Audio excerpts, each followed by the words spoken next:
Todas as vezes que nós organizamos um café filosófico, ou café com leitura, café literário, como sempre temos organizado, aqui na UFG e em outros lugares, temos um café para ser degustado.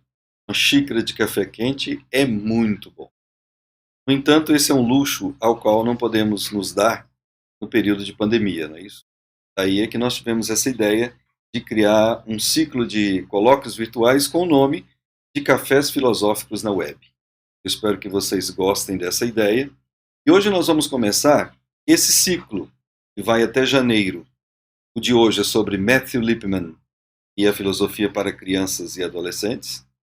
No próximo mês nós vamos falar sobre John Dewey e Anísio Teixeira, democracia e educação. Em novembro falaremos de Nietzsche e o seu martelo da desconstrução da perspectiva pedagógica. Em dezembro, o foco é Jean-Jacques Rousseau, grande filósofo de Genebra, considerado o fundador da pedagogia moderna.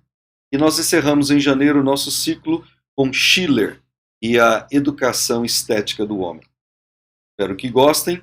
E hoje nós teremos como convidados 3 professores, renomados professores e conhecedores de Lippmann. O professor Dr. José Barrientos Rastrojo, da Universidade de Sevilha, qual esteve conosco aqui no ano passado. Fizemos um ciclo de oficinas muito boas. Temos também o professor Dr. Walter Kuan, que é outro especialista na área, conhecedor de Matthew Lipman, que é professor da Universidade Estadual do Rio de Janeiro. E a professora Rosana Fernandes, que nós conhecemos agora recentemente, também trabalha no campo da pedagogia em relação com a filosofia na Universidade Federal do Rio Grande do Sul. Bom, eu convido a todos para nós irmos ali para o nosso estúdio, um convite virtual, na verdade. Vou mediar este café a partir ali da minha biblioteca, do meu escritório. Vamos lá então? Espero que todos gostem do café de hoje. O tema Filosofia para Criança, só para introduzir o pessoal que está a nos ouvir e não tem uma familiaridade com isso, foi criada pelo filósofo Matthew Lipman, dos Estados Unidos. Ele nasceu em 1923, foi professor em New Jersey e também na Columbia University e na Montclair State University, ou State College.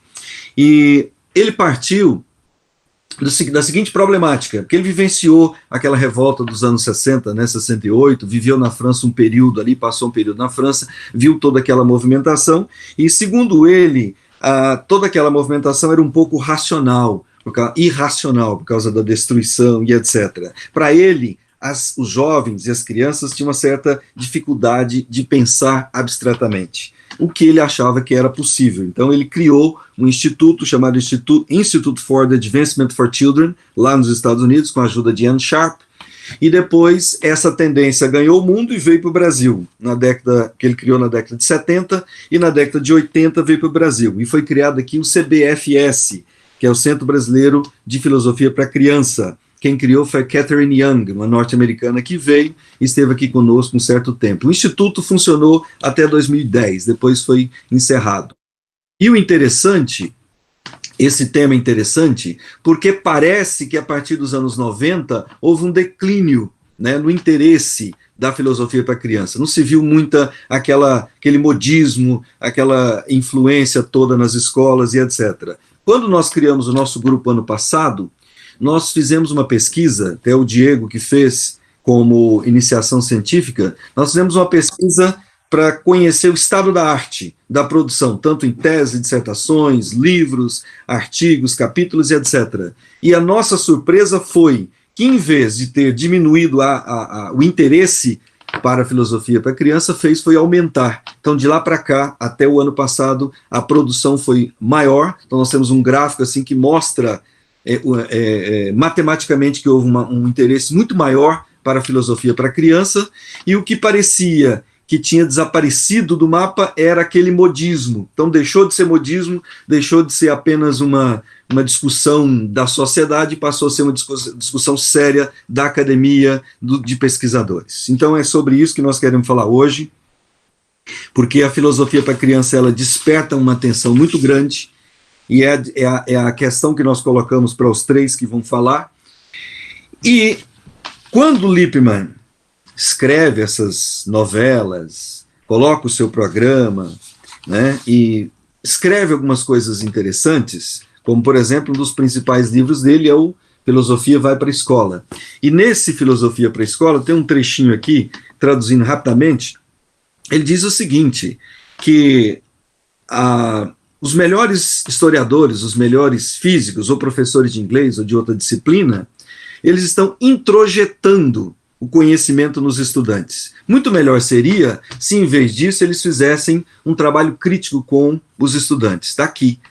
Ô Pepe, isso parece um pouco freiriano. Então eu queria que você comentasse, falasse alguma coisa sobre isso, a proximidade dos dois. Porque no Matthew Lippmann também me parece que ele não foge dessa ideia de pensamento crítico, tal como Paulo Freire defendeu. Claro, ressalvadas as diferenças entre os dois, isso é óbvio. Então, coloca-se a seguinte questão para nós, né? Para que serve a filosofia para a criança? Enfim, ela é boa ou ela é ruim, né? Ele fala, por exemplo, o Lippmann fala aqui de Gardner, ele não cita nesse livro dele o Donald Schoen. Donald Schoen já era um norte-americano também que estava falando do pensamento reflexivo. Mas ele cita Gardner. Para quem não conhece, o Howard Gardner é aquele que pensou as inteligências múltiplas, que as crianças têm capacidade de pensar criativamente e através de diversos tipos de inteligência. Então, quando ele coloca esses autores, nós estamos entendendo que esses autores estavam nas suas referências, na sua cabeça, ele leu tudo isso, então ele pensou contextualmente. Muito obrigado a todos vocês por estarem aqui, tanto a gente de Portugal, como a gente de Brasil, como ao resto da gente. Eu dizia que não sabia se isto era um café já ou um almoço, porque em Espanha e em Portugal é a hora do almoço, então temos decidido que não vai ser um pequeno almoço, não vai ser almoço, vai ser um brunch entre almoço e pequeno almoço. Y bueno, muy obrigado por estar aquí. Sobre todo, espero que podamos discutir, dialogar sobre todo esto en temas que muchos de vocês pueden conocer probablemente mucho más do que eu. Por tanto, apenas voy a hacer unas sugestões. Y también muy obrigado a Wilson pelo convite, por estar aquí, ter a oportunidad não apenas de falar com vocês, com toda a gente que estou a conhecer e que está por aqui por o chat, e a gente que não conheço, sino também com Walter Cohen, que é uma referência dentro do mundo da filosofia para crianças, Rosana e, por supuesto, Wilson, un agradecimiento especial. Cuando Wilson tinha dito que si quería estar dentro desta sessão, quando ele fez o convite, ele sabe que eu disse que não.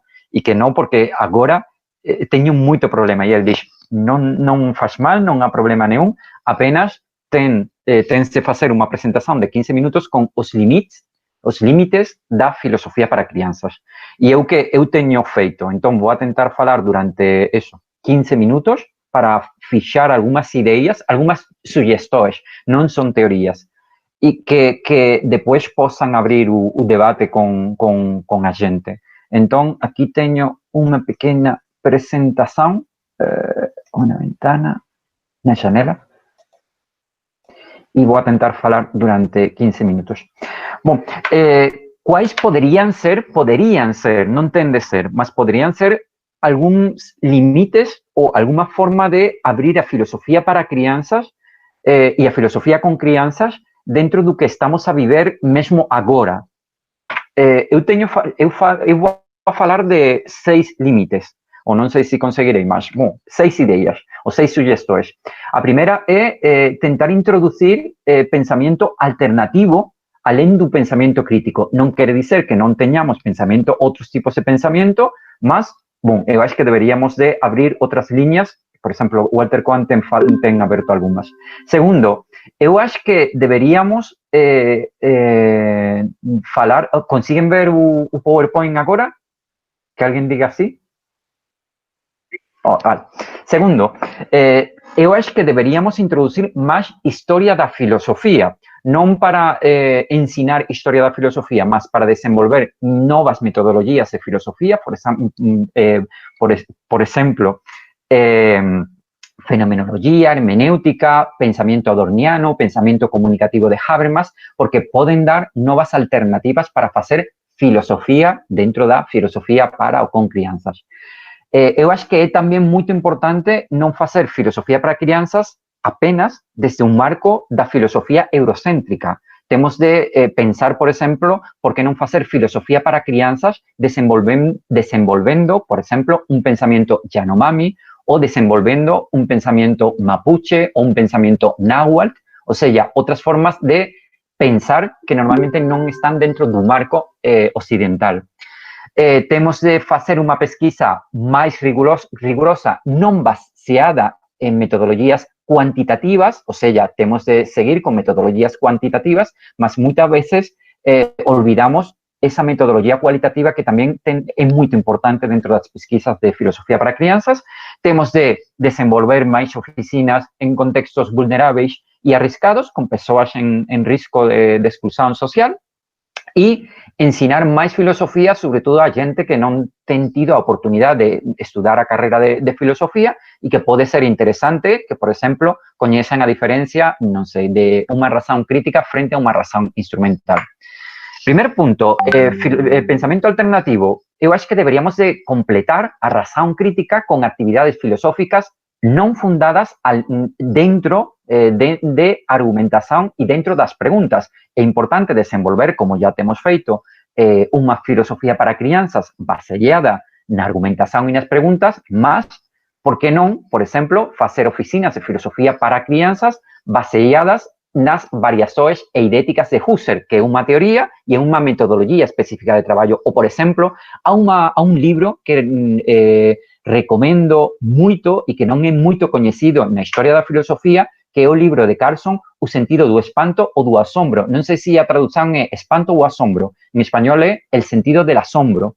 E ali, Rachel Carson, unha especialista en filosofía da tecnología, desenvolve como treinar a crianzas esa capacidade de asombro. Ela fez con o seu sobrinho e é moito importante, é moito interesante. Ou, por exemplo, como a filosofía mapuche, unha comunidade indígena de Chile e Argentina, ten desenvolvido unha forma diferente de pensar. Ou tamén podemos pensar como facer oficinas con unha razón poética. Estou a falar de unha filósofa española, María Zambrano, desenvolveu a razón poética, mas dentro da filosofía náhuatl tamén é desenvolvida esta razón poética, por exemplo, a través de Nezahualcóyotl.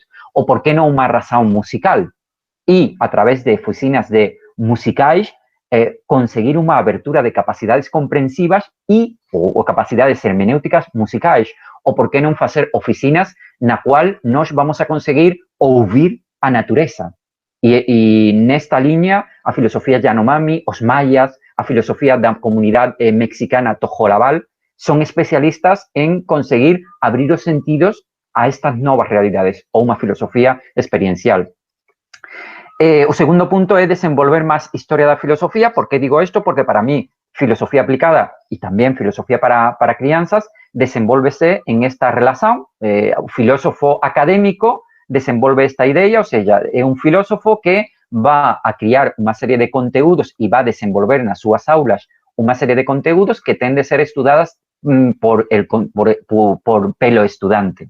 Mas o filósofo aplicado ou o filósofo que está a traballar con crianzas non va a desenvolver conteúdos, mas va a ensinar ou facilitar o acto filosófico, va a ayudar ao estudante a que el mellore as súas metodologías filosóficas. Para que? Para que este estudante, para que este consultante desenvolva os seus conteúdos con novas metodologías. E o que o filósofo aplicado ou o filósofo para crianzas va a ayudar a estas persoas é a aprender estas novas metodologías filosóficas que poden ser argumentación, poden ser moitas que já coñecemos, ou poden ser metodologías fenomenológicas baseadas en Husserl, fenomenologías baseadas no corpo, por exemplo, como podemos entender de seu corpo, como Merleau-Ponty está a traballar, metodologías simbólicas, como podemos llegar a entender y expor desde o simbólico, metodologías poéticas, ou, por exemplo, metodologías estoicas.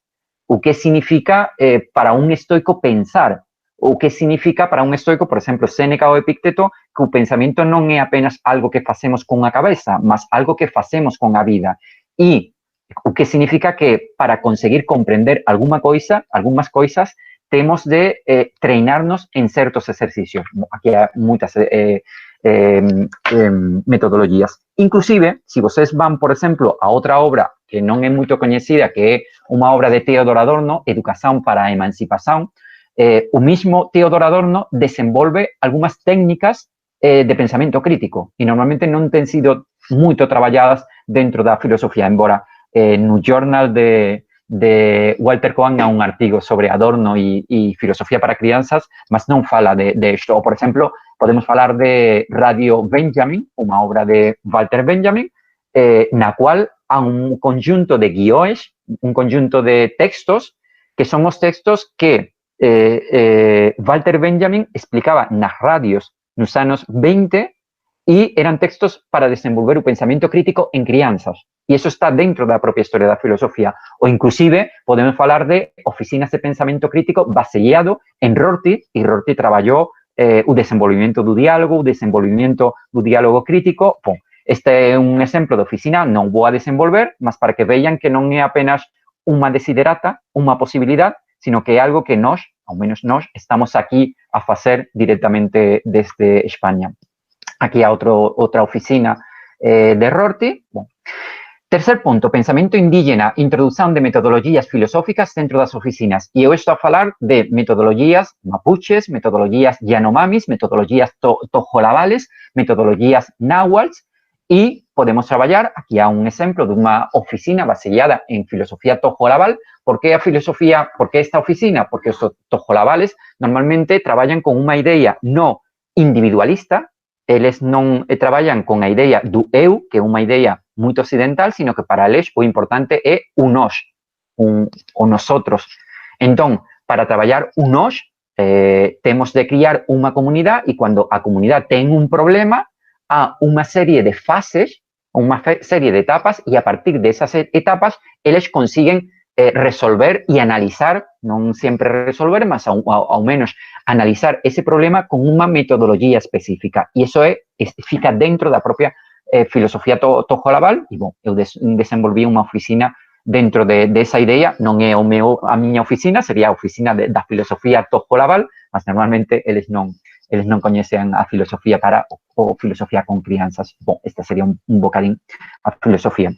Outro punto sería desenvolver pesquisas rigurosas. Este é o primer punto.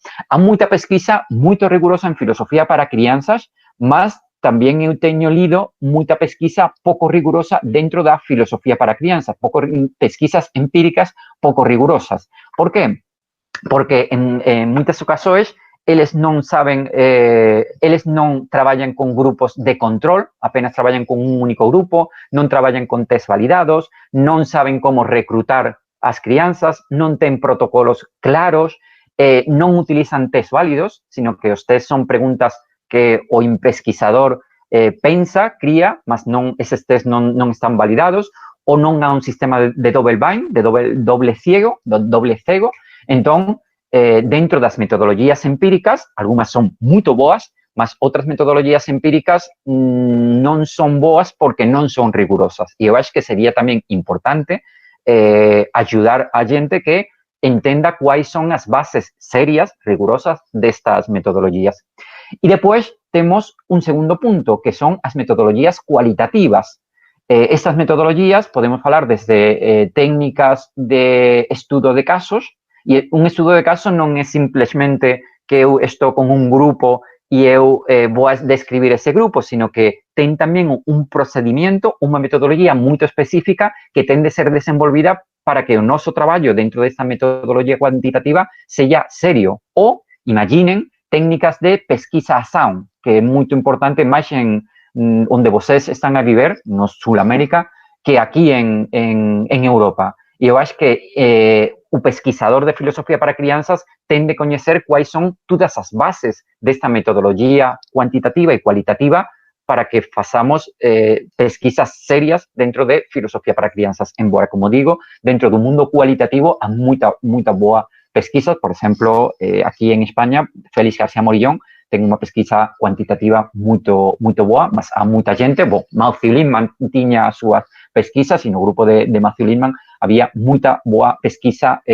cuantitativa. No entanto, eu acho que como filosofía para crianzas ten moito a ver con a educación, deberíamos desenvolver máis a pesquisa cualitativa, porque a pesquisa cualitativa normalmente é mellor para descubrir os procesos de desenvolvimento da educación.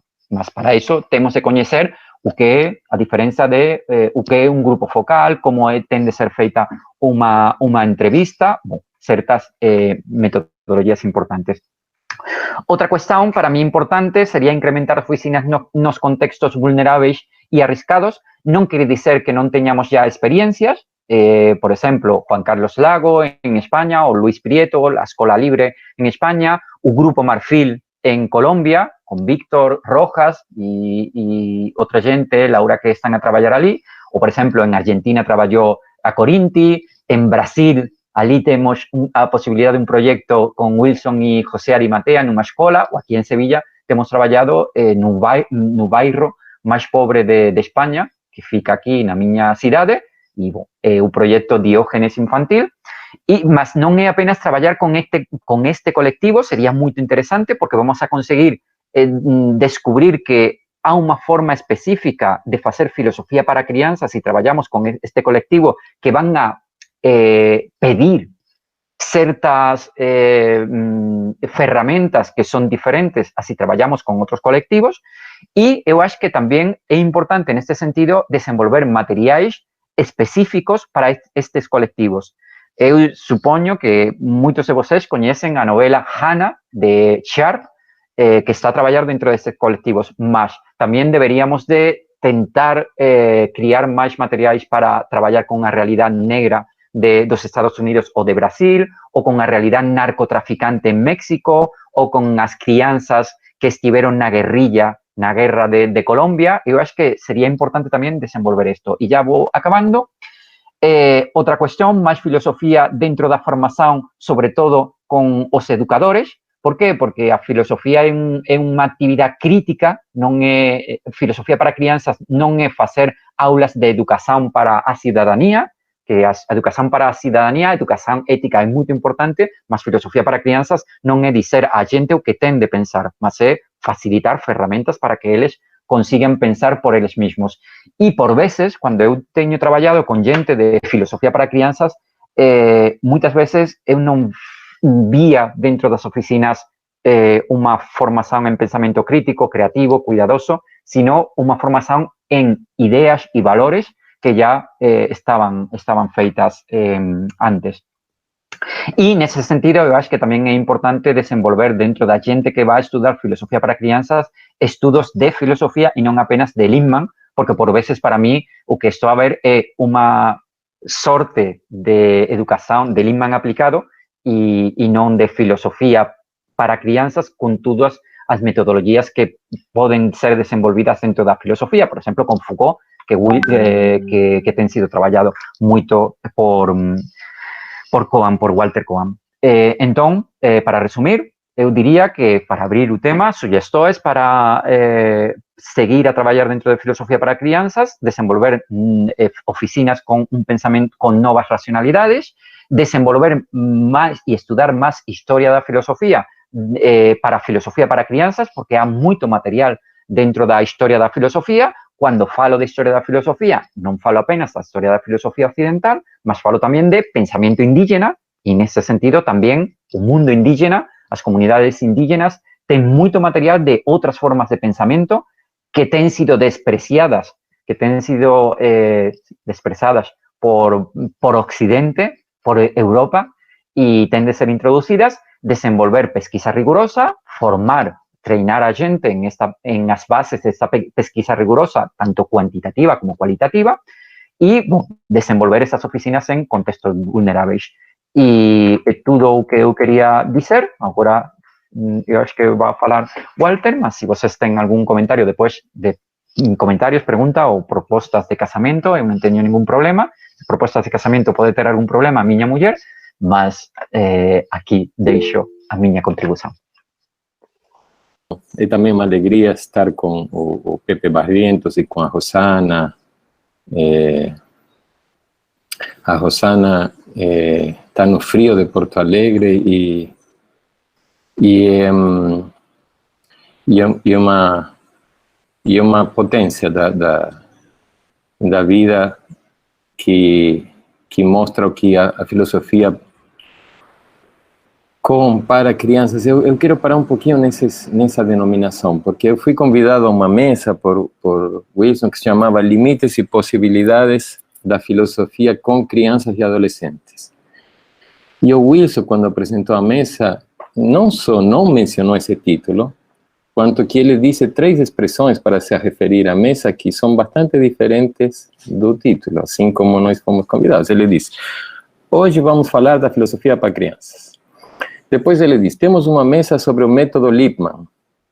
E depois ele diz: o tema de hoje é a filosofia para crianças. E eu pensei que era limites e possibilidades da filosofia com crianças e jovens.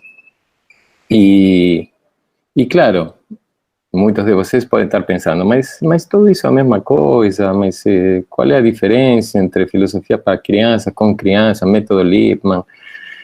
Crianças e adolescentes, que adolescente estava no título, e eu fiquei pensando um pouco no título, se tinha alguma especificidade no convite, e percebo talvez agora pela apresentação de Wilson, que na verdade eu exagerei, não tinha essa intencionalidade de acrescentar adolescentes, mas sim eu quero reparar que há uma dimensão em que, é verdade, alguém poderia dizer, os nomes tanto faz, chamar uma coisa com um nome, com outro, mas em outro sentido, a gente está fazendo uma coisa que estamos dizendo que está dentro da filosofia, ou seja, estamos assim como, tanto na apresentação do Wilson, quanto na apresentação do Pepe, ficou claro que a pretensão é que nós estejamos fazendo algo de filosófico, algo de pensar, e o filosófico tem a ver com pensar com as palavras, sobre as palavras, nas palavras, e também como as palavras nos fazem pensar, como às vezes nós pensamos nas palavras, mas às vezes as palavras pensam quando as pronunciamos, e fazem pensar, e convidam a pensar, e também convidam a não pensar, ou convidam a se relacionar de uma forma com o pensamento. Então, por isso que eu queria me deter um pouco, porque eu sinto que nós temos um compromisso com que nosso encontro hoje, e sempre, que falamos, que pensamos, que nos referimos ao que fazemos, tenhamos uma certa sensibilidade para o que estamos fazendo e chamando de filosófico. E eu acrescentaria de infantil também, porque eu acrescentaria que o que fazemos tem a ver também não apenas com a filosofia, mas tem muito a ver com a infância. E eu, ao longo do tempo, he preferido ou he tentado pensar muito na maneira em que chamamos o que fazemos, porque penso que isso é uma, como estava dizendo agora, uma dimensão fundamental do nosso trabalho. E aqui tenho a autora de um livro, que estou vendo agora, que eu devo mencionar, que a autora se chama Magda Costa Carvalho, e o livro se chama Filosofia para Crianças ou a Impossibilidade de lhe chamar outras coisas.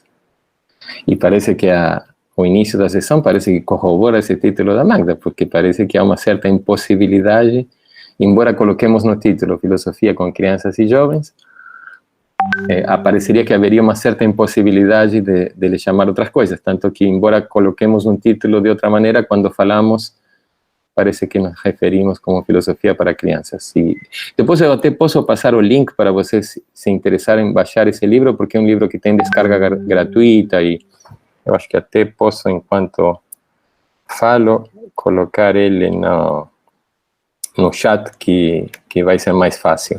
Que, aliás, aproveito para fazer uma pequena divulgação, que é um site do Núcleo de Estudos de Filosofias de Infâncias da Universidade do Estado do Rio de Janeiro, onde eu trabalho, que somos um coletivo que há 20 anos estamos pensando estas questões da filosofia de infância e da filosofia entre crianças, e E aí temos várias coleções de livros, entre elas uma coleção de ensaios, onde se encontra esse livro da professora Magda Carvalho, Filosofia para Crianças ou a Impossibilidade de lhe chamar outras coisas, que é um livro provocador e interessante, e que essa primeira intervenção do Wilson e do Pepe me fizeram lembrar, porque parece que efetivamente haveria uma certa impossibilidade ou dificuldade de lhe chamar outras coisas. E eu estava dizendo que eu penso que é importante parar para pensar nos nomes, nas palavras, e porque, de fato, a filosofia tem a ver com isso, tem a ver com pensar como pensamos, pensar como nos relacionamos com as palavras, pensar o que deixamos que as palavras digam ou possibilitamos que as palavras digam.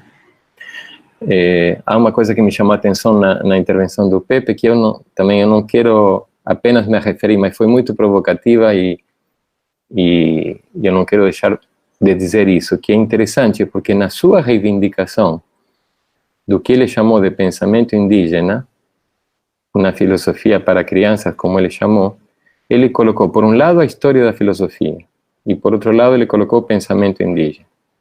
E ele disse, temos que ensinar a história da filosofia. E quando ele falou da história da filosofia, ele falou de quem? Da história da filosofia que ele chamaria eurocêntrica, de Gadamer, de Adorno. E depois ele diz, bom, temos a história da filosofia e teríamos que acrescentar pensamento indígena. Como se o pensamento indígena não fosse a história da filosofia e como se a história da filosofia não fosse pensamento.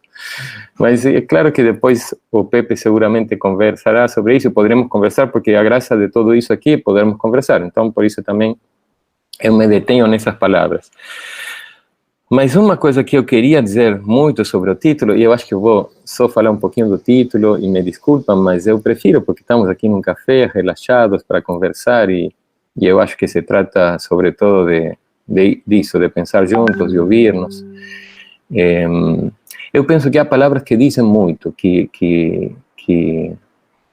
temos que pronunciar com certo cuidado, com certa delicadeza, como, por exemplo, a palavra filosofia, a palavra infância, a própria palavra método, que tem uma carga tão grande. E o Wilson também se referiu à relação entre Lippmann e Freire, que é algo que eu tenho estudado particularmente, porque tem muita gente que passou rapidamente por essa relação. Inclusive, algumas das pessoas que mencionou Pepe, como Freire é uma figura assim que ele tem um peso e um peso muito grande, às vezes ele ajuda e às vezes ele não ajuda o nome a pensar, porque as pessoas dizem Paulo Freire e parece que já não precisam dizer mais nada. E então muita gente, sobretudo aqui, seduzida, talvez por isso, tentou fazer uma conexão rápida entre Paulo Freire e Matthew Lipman, e a conexão não é tão rápida, a conexão precisa ser pensada com cuidado, e eu muitas vezes tenho dito que os que nos dedicamos à filosofia em infância, e sobretudo os que fazem, e assim chamam filosofia para crianças aqui, na América Latina, teriam muito a aprender se de verdade lessem com mais atenção e mais cuidado Paulo Freire. E que trazer um método, assim, quando se diz como um método como Lippmann, um método criado para outra realidade, para outro contexto, com outros pressupostos do que significa a filosofia, como Wilson colocou, com uma percepção da sociedade bastante conservadora, no sentido de que os movimentos revolucionários eram vistos como movimentos arriscados, como movimentos irracionais, chega a chamar Lippmann. Eu penso que quando nós nos inspiramos nesse pensamento, temos que ter bastante cuidado na hora de fazer transposições muito rápidas, ou muito automáticas, ou muito imediatas, ou instrumentais, como a palavra método sugere. E a mesma sugestão, por isso eu tento evitar, está na palavra filosofia para crianças, na expressão. Depois a própria Magda, que temos o privilégio de ter aqui, poderá também intervir e mostrar por que ela gosta de defender essa expressão. Mas a filosofia para crianças é uma expressão, ao meu ver, bastante inconveniente, bastante incômoda, bastante pouco interessante, primeiro porque estabelece uma relação de exterioridade entre a filosofia e a infância, porque estabelece uma relação como se a filosofia fosse alguma coisa do exterior y alguien que sería quien aplica un método levaría para las crianças, como si habería alguna cosa que levar que no está con las crianças y nos precisaríamos aproximar. Y también porque hace da filosofía algo fixo, algo singular, porque a filosofía é sempre uma coisa plural, como ficou evidente da própria intervenção do Pepe. Na verdade, deveríamos falar de filosofias muito mais do que de filosofia, e inclusive a ideia própria não é de pensamento alternativo que o Pepe trouxe. Eu acho que abonaria essa ideia, e também porque se trata mais de um verbo, mais de uma atividade propriamente do que alguma coisa para levar. E finalmente porque a palavra crianças também é uma palavra, embora interessante, bonita, porque ela tem a criação dentro e tem a mesma etimologia do criar. Inclusive, se nos inspirássemos em Paulo Freire com certa atenção, veríamos que, por exemplo, Paulo Freire é alguém que nunca escreveu nada para crianças, ou seja, não há um Paulo Freire para crianças, embora tenha escrito alguém uma biografia infantilizada de Paulo Freire. Na verdade, Paulo Freire nunca se ocupou da educação das crianças, mas Paulo Freire se ocupou da infância como uma condição para educar a pessoas de qualquer idade. Ou seja, para Paulo Freire, a infância não é uma etapa cronológica, não é sobretudo algo que nós educamos, mas ao contrário é uma inspiração para educar. É algo que precisamos cuidar, escutar e sobretudo atentar, coisa que a expressão filosofia para crianças parece um pouco afastada, porque parece que nós sabemos alguma coisa ou temos alguma coisa que precisamos levar para as crianças. Permita-me então apresentar. Eu diria que eu gosto muito mais, por exemplo, de uma expressão que chamaríamos filosofias em infâncias. De fato, o NEF, que eu falei anteriormente, nosso trabalho na UERJ se chama Núcleo de Estudos de Filosofias em Infâncias. Porque, por um lado, porque a infância extrapola e muito as crianças, porque se pode ser criança, e nós aqui no Brasil temos muitos exemplos disso. Se pode ser criança, se pode ter idade de criança e não ter nenhuma experiência de infância, nenhuma experiência infantil. E ao contrário, se pode ser adulto e com muitos anos e viver ou educar ou habitar infantilmente a filosofia.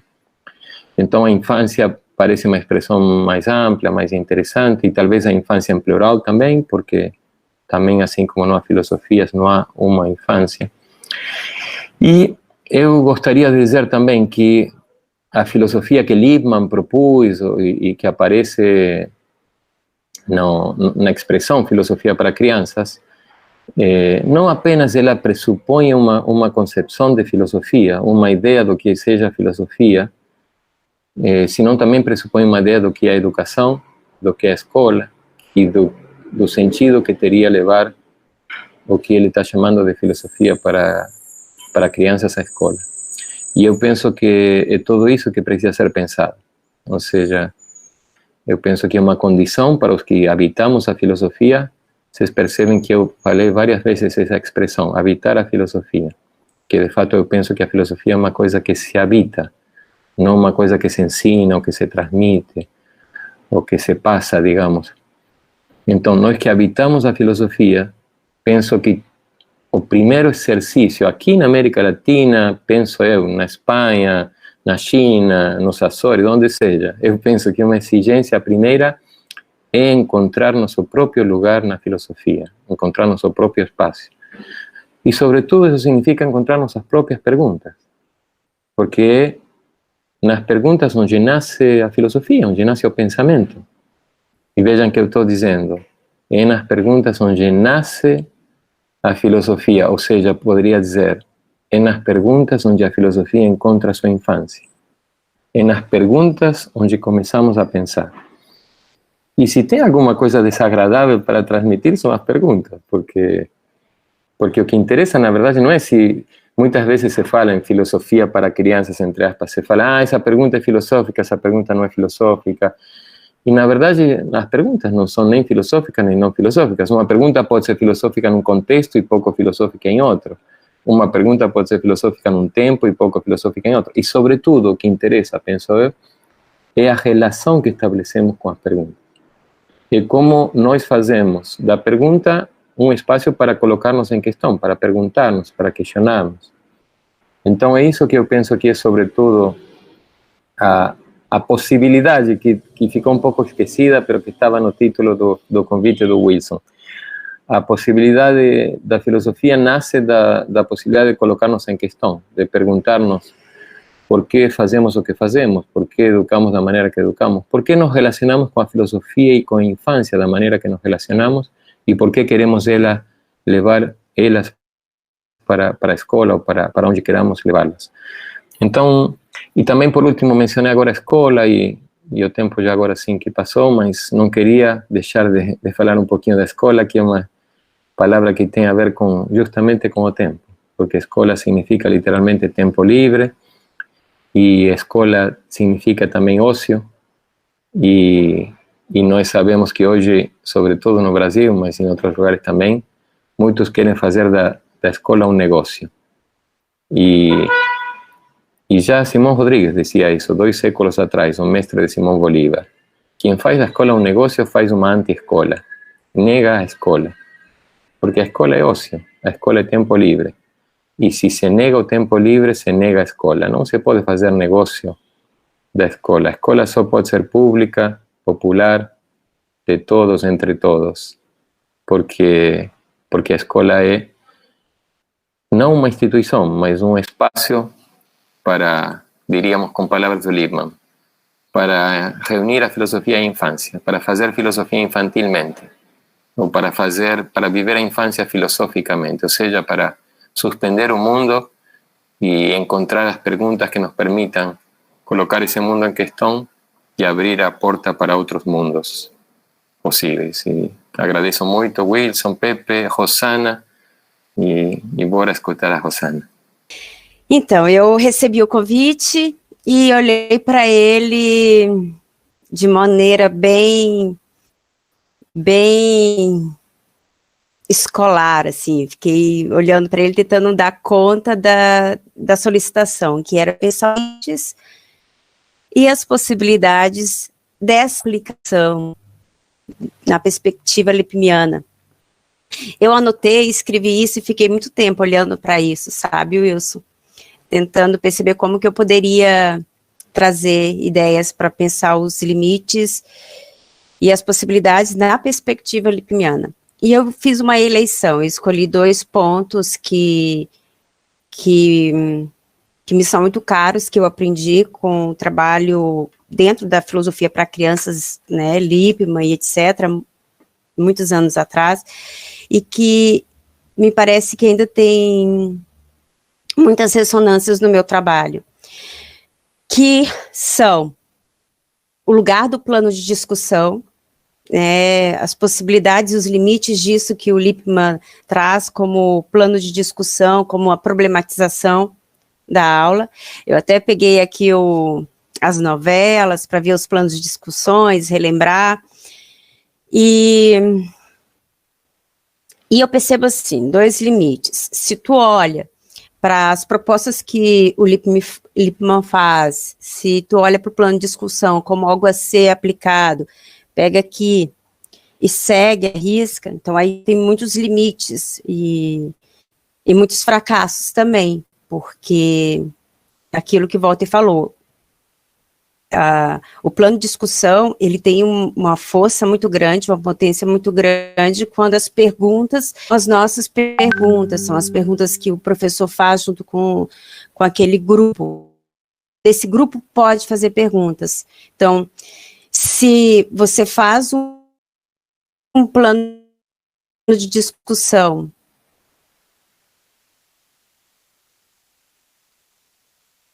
e leva para a sala de aula,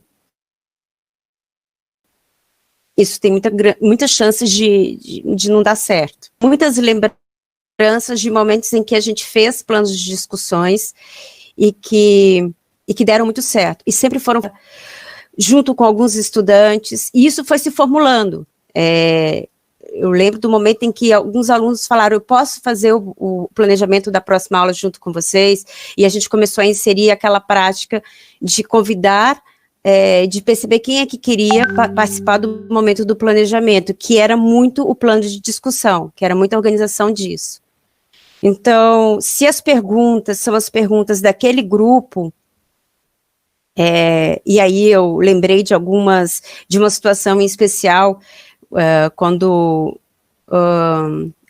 num projeto de extensão que eu organizo aqui na URGS, na Universidade Federal do Rio Grande do Sul, eu tenho o professor Maximiliano Duran,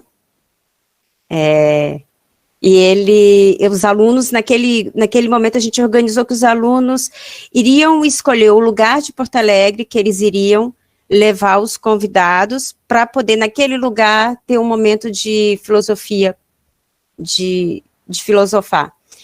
E com o Maximiliano Duran, esse grupo quis levá-lo ao Morro do Osso, aqui em Porto Alegre, que tem uma entrada oficial, mas que, claro, tem a entrada da vila, a entrada de onde as pessoas, né, ali moram, e a gente fez esse percurso no Morro do Osso por esse caminho.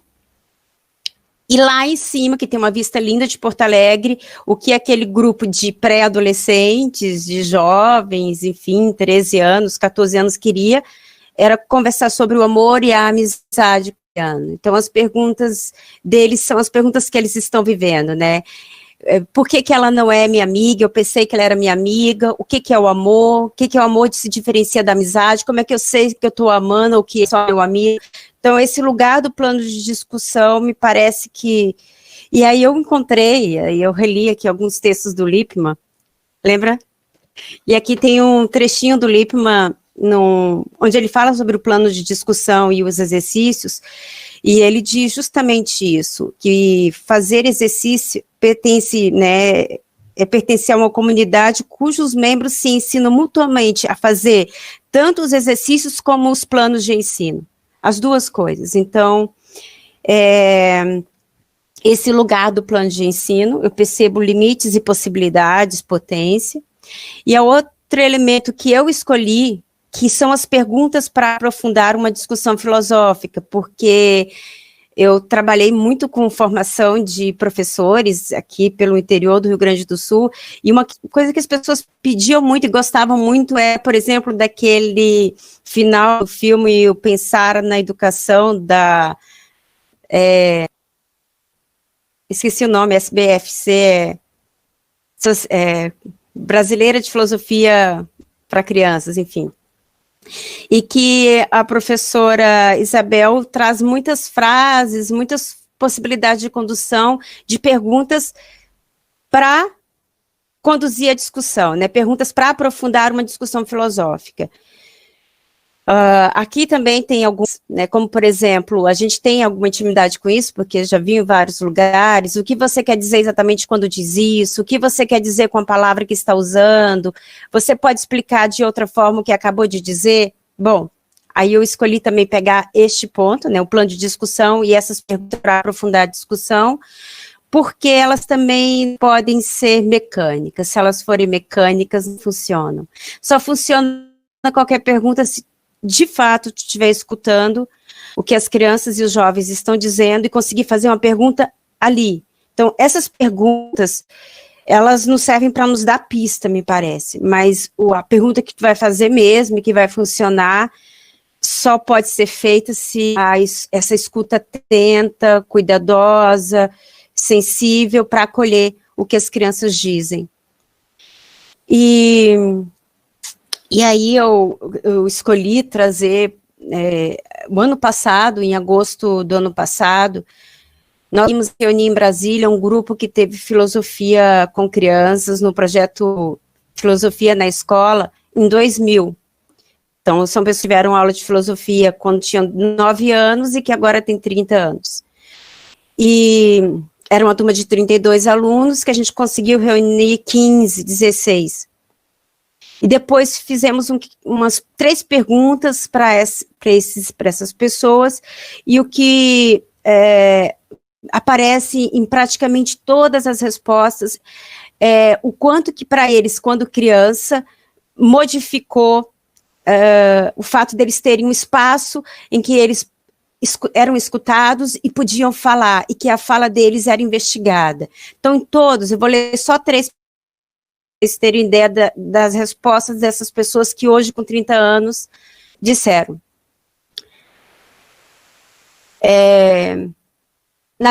Mas tento, essa pessoa aqui, por exemplo, ela é professora hoje, ela diz, mas tento trazer essa minha experiência no CAIC de filosofia com crianças para a minha vida autora.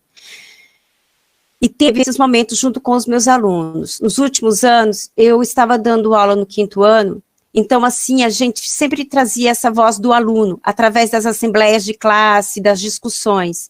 E eu aprendi, quando criança, como que era importante ser escutada nas aulas de filosofia com crianças.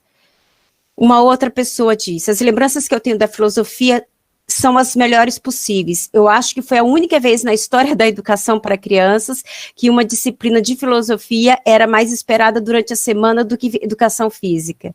Você via os meninos o tempo todo doidos para jogar futebol, só que eles preferiam ir para a aula de filosofia, e era assim para mim também. E muito se deve ao fato da gente poder expressar opinião naquela aula, sobre os assuntos que ninguém queria ouvir porque a gente era criança.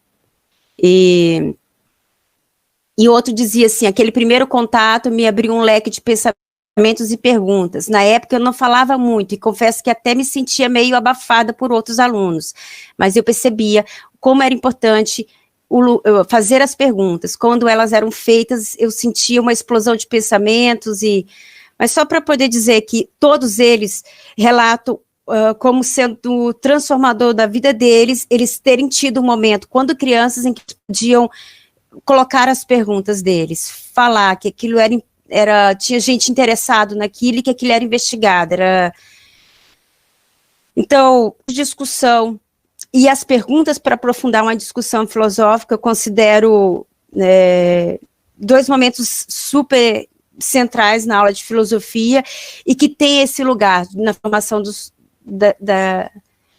das crianças, né, na nossa formação, que é o de se envolver com o que as crianças dizem, o que elas dizem, né, as perguntas, essa relação de experiência com as perguntas, com a expressão do pensamento, elas aprenderem a dizer a palavra, a pergunta que elas querem dizer, e etc. Esse lugar, esse espaço-tempo na escola para esse exercício. E o Lippmann traz isso nos textos dele, né? Tanto do plano de discussão quanto das perguntas. E aí, só um trecho do Lippmann para encerrar, que está aqui também no Pensar na Educação, que os professores podem fazer perguntas e os alunos responderem, sem que qualquer uma das partes sinta a menor dúvida ou perplexidade, e praticamente sem que nenhuma atividade verdadeira de pensar tenha ocorrido, pois o processo é mecânico e planejado. Por outro lado, existem momentos em que o questionamento começa por aquilo que foi encontrado, alguma discrepância, algo que põe em dúvida sua certeza, estimulando o nosso interesse e exigindo nossa reflexão e investigação. E na minha relação com a filosofia com crianças, muitos dos momentos em que surgiram aulas muito interessantes, que mexiam muito com os alunos e comigo, eram momentos em que não eram planejados. Era no recreio, era passeando no galpão de reciclagem com o Walter, um grupo que também, uma criança, um jovem, olha para o Walter e fala, Walter, tem pobreza no mundo inteiro? Assim, não estava esperado aquilo, não estava planejado, mas eu percebo muita potência nesses momentos que não são planejados e que surgem muitas questões valiosas e que só precisa que a gente tenha essa escuta das crianças a partir das perguntas delas. Tá, então eu vou ler o poema do Mário Quintana para encerrar, ok? Todo poema é uma aproximação. A sua incompletude é o que o aproxima da inquietação do leitor. Este não quer que lhe provem coisa alguma. Está farto de soluções. Eu, por mim, lhe aumentaria as interrogações. Vocês já repararam no olhar de uma criança quando interroga? A vida, a irrequieta inteligência que ele tem? Pois bem, você lhe dá uma resposta instantânea, definitiva, única, e verá, pelos olhos dela, que baixou vários risquinhos na sua consideração. Se chama Aproximações e é do Mário Quintana. E uma das coisas que eu aprendi com o Walter, que eu levo para mim, é muito, muito forte essa relação com o que eu faço com as perguntas que as crianças te fazem. Tu pode responder, mas é o que há de menos interessante para se fazer. E é isso. Rosana, muito obrigado pela sua participação. Esse aporte que você traz, prático, aplicado aí na escola, é muito interessante para pensarmos essa relação filosofia e educação.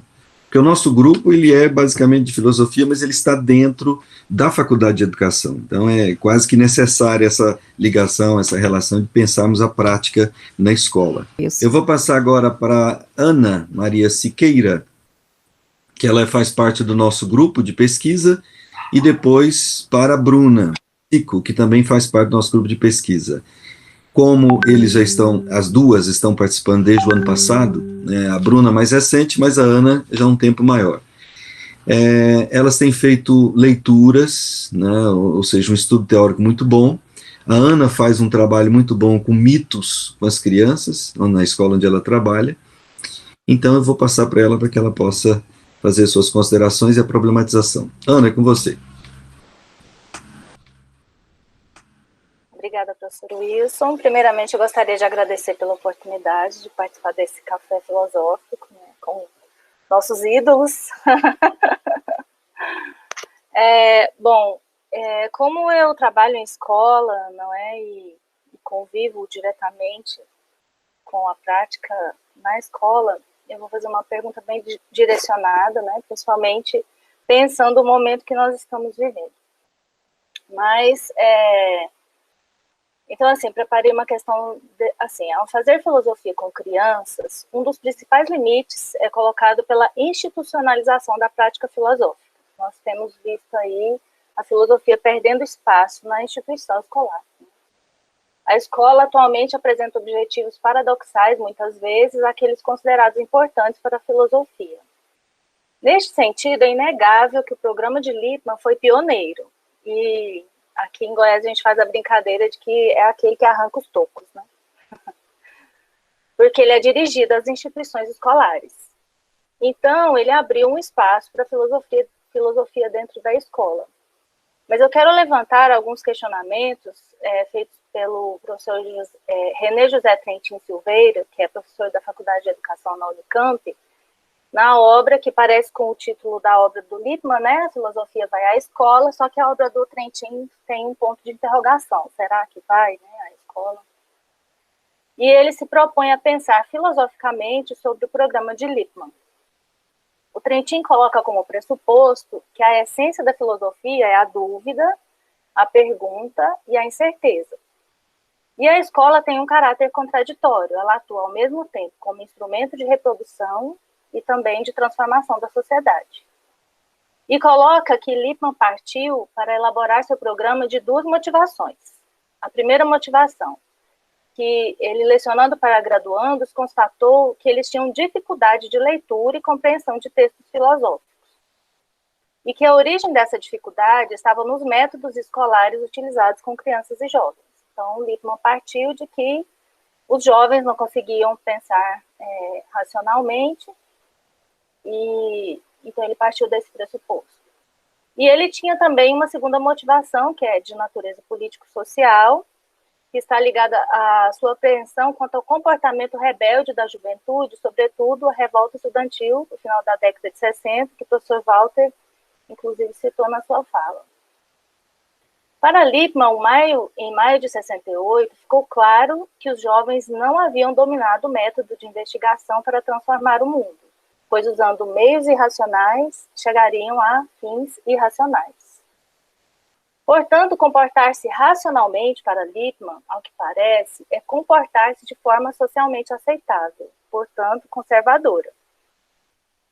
Dessa forma, a dimensão pedagógica em Lippmann parece estar subordinada à dimensão política. Era preciso que a escola priorizasse um certo tipo de racionalidade a fim de evitar que os jovens de hoje repitam o comportamento rebelde e irracional dos seus colegas de 68. Parece que o Trentin acusa o Lippmann de uma certa McDonaldização do ensino de filosofia. Então, a minha pergunta para vocês, e eu deixo aberto para quem quiser responder, é sobre essa função transformadora da escola, né? E parece que nesses tempos de pandemia, com o ensino remoto que está acontecendo, ao que parece, métodos tecnicistas de ensino têm prevalecido, que têm como pressuposto a neutralidade científica, são inspirados nos princípios de racionalidade, eficiência, produtividade, né? Eu tenho visto tarefas muito mecânicas mesmo sendo oferecidas para as crianças. E essa organização racional dos meios tem prioridade tanto sobre o aluno quanto sobre o professor. E até mesmo pelas necessidades do momento, mas eu queria saber de vocês, o que vocês pensam sobre o futuro do ensino de filosofia e particularmente da educação no geral após esse tempo que estamos vivendo. Eu acho que é uma boa questão de como trabalhar com filosofia com crianças, em gente que não sabem ler, que não sabem pensar ou que não têm capacidades críticas. Mas este não é apenas um problema da infância. Nós estamos, como vocês sabem, muitos de vocês sabem, nós estamos a trabalhar em prisões. E em prisões, a gente que não sabe ler, que não tem capacidade crítica, que têm sido manipulados por um narcotráfico, e a situação não é a situação como na infância, é muito pior. Por quê? Porque já criaram uma estrutura mental que tens de destruir ou de construir e depois tens de construir e depois podes construir a partir de ali. Quando estás a trabalhar com crianças, por vezes essa formação não é tão forte.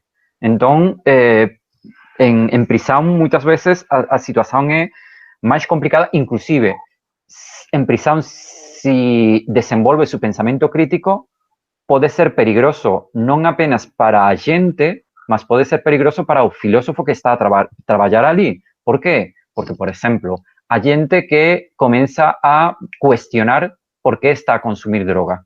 Droga se diz? Heroína, cocaína, e isso é muito perigoso para nós. Já tentaram atentar contra as nossas vidas em alguma parte. Mas também eu acho que isto é muito importante para a filosofia, porque se com os meus alunos e alunas, eu digo que se alguma vez, como filósofo, não conseguiste que uma pessoa tentasse matar-te, algo não está bem. Alguém tem de ter tentado matar a você por fazer filosofia. E isso é muito importante, que vocês consigam que, metafórica ou realmente, alguma pessoa consiga matar a vocês.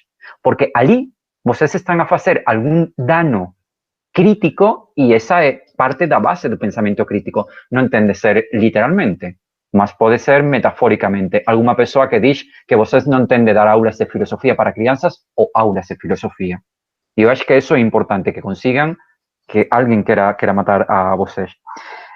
A produtividade. Eu acho que, como dizia Walter, temos de pensar nas palavras. E a produtividade é um conceito vinculado com o marxismo, com o marxismo, com o comunismo.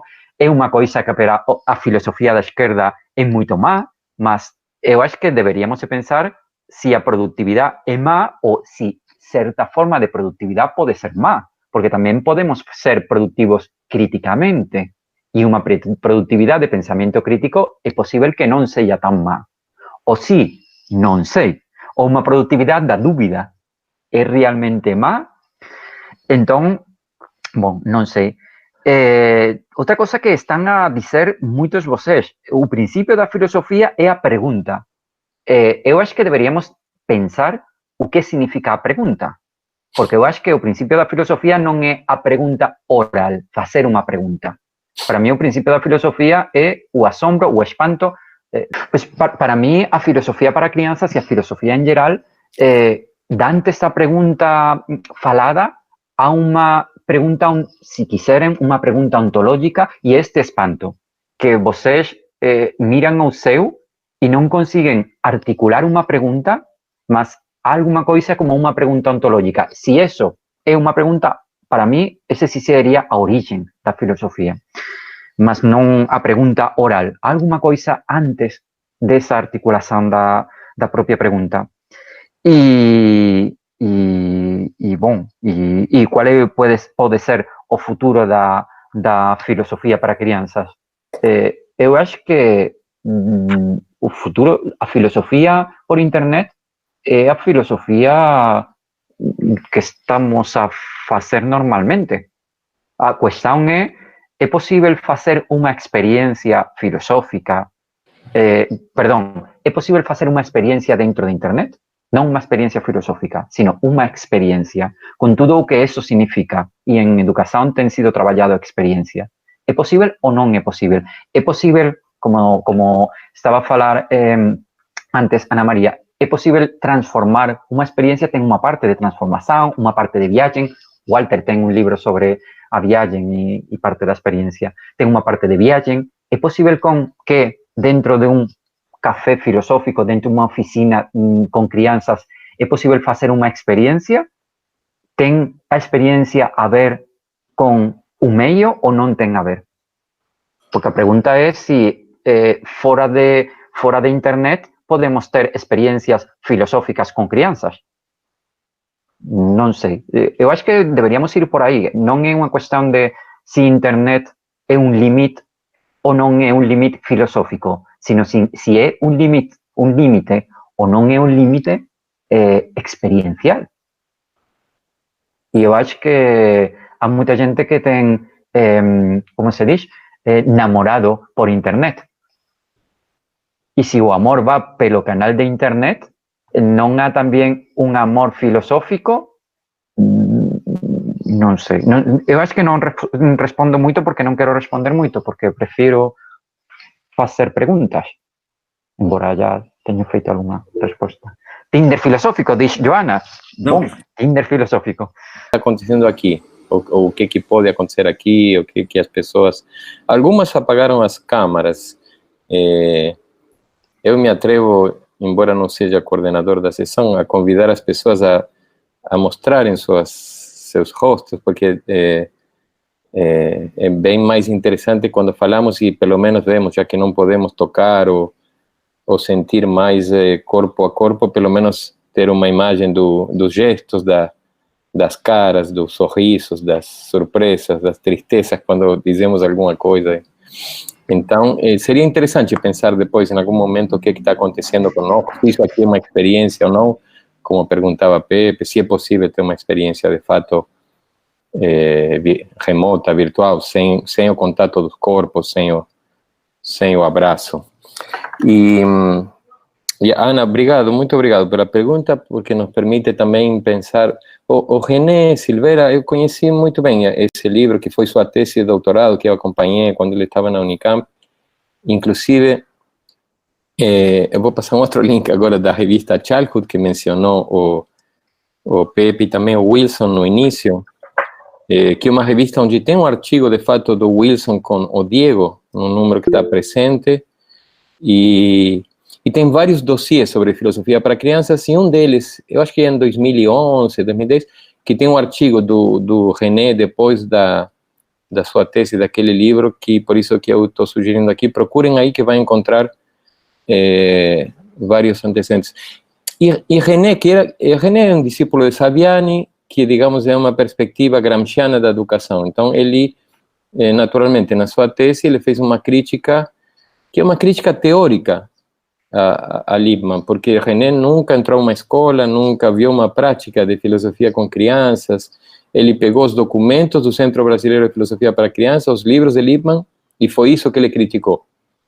Então, não estou dizendo que isso seja mais ou menos, mas só estou contextualizando a crítica. E ele nunca teve um interesse em ele próprio, por exemplo, fazer filosofia com crianças, ou não, digamos, ele ele fez isso como um estudo doutorado, como um trabalho teórico, e eu acho que é muito valioso, porque permite, de fato, perceber alguns limites e contextualizar ideológica e politicamente, como você fez também naquele texto que nos leu, e que é importante para pensar a proposta de Lippmann, e também ele fez isso num momento em que ainda o centro, talvez no contexto que o Wilson citou antes, era o início dos anos desse século, né, mais ou menos há 20 anos, um pouquinho menos, em que era tinha uma certa força do centro brasileiro, com seus centros regionais. Então tinha o centro de Campinas, René de Campinas, e o trabalho dele lá. Então, em muitas escolas, sobretudo particulares, promocionando que ensinavam inglês, informática e filosofia para crianças, ou então que filosofia para crianças chegava na China, como chegava primeiro McDonald's, depois Coca-Cola e depois filosofia para crianças. Então, essa imagem da McDonaldização não é tão abstrata, é bastante concreta, porque eu, inclusive, me lembro naquela época, uma vez participei de um grupo com David Kennedy e outros colegas que fomos fazer umas formações na China, em Xangai e Kunming. Acho que era o ano 2000 também, era aquela mesma época. E nas formações a gente ia no caso de Xangai, era o Instituto de Filosofia de Xangai. Mas a conexão entre filosofia para crianças, a Coca-Cola e o McDonald's, eu ouvi na China. E McDonald's e filosofia para crianças eram sinônimos de democracia e de liberdade. E filosofia para crianças era sinônimo de democracia e de liberdade. Então, não é tão pouco interessante a conexão, embora nos faça rir e tenha um lado assim meio como simpático, é uma questão que, de fato, deveríamos pensar mais profundamente, porque tem todo a ver também com uma geopolítica, e aqui no Brasil também, com uma relação com o fora, com uma espécie de chauvinismo, com os programas ou as receitas que de hora em hora vão vir e salvar a educação brasileira. Então, ou então agora, não sei, a Finlândia, a Coreia. Lippmann, num momento, foi isso. Lippmann era um método que ia democratizar aqui no Brasil, e esse era o discurso do Centro Brasileiro de Filosofia para Crianças, que ia democratizar as crianças, que ia ajudar a democratizar a sociedade. Então, e também estava associado a uma ideia de democracia e de liberdade, que no fundo são conservadoras, como você mesma leu, porque é uma ideia, embora Lippmann ele tinha suas críticas ao sistema democrático representativo norte-americano, e certamente teria muitas hoje com Trump e tudo aquilo que está acontecendo, no fundo ele confiava naquele sistema. Para ele a democracia era também aquele sistema, não era só aquele sistema, mas é também aquele sistema. E então, quando ele internacionaliza o programa, e quando a filosofia para crianças se expande, também há uma certa pretensão de expansão desse sistema, que claro que McDonald's e Coca-Cola, enfim, apenas nos remetem a um lado mais comercial, mais econômico, mais financeiro, mas talvez até por isso filosofia para crianças, num sentido, deva ser olhado com mais cuidado ainda, porque justamente não coloca isso explicitamente, ou aparece assim como um discurso mais neutro, mais universal, mais a filosofia, a democracia, a autonomia, a liberdade. Então, acho que tudo isso é muito pertinente. Sobre o futuro, que é uma pergunta assim, que vai ser de nós? Ou ontem estávamos num seminário com algumas pessoas daqui, organizado pelo Centro Cultural de Belém, Lisboa, e veio essa expressão, quando tudo isso passar. Quando tudo isso passar, que é uma expressão que leva a um futuro, que espera um futuro, que parece prometer um futuro. Eu penso que, assim, modestamente, que o tempo da filosofia é o presente. Eu penso que que a filosofia é uma ferramenta interessante para pensar o presente.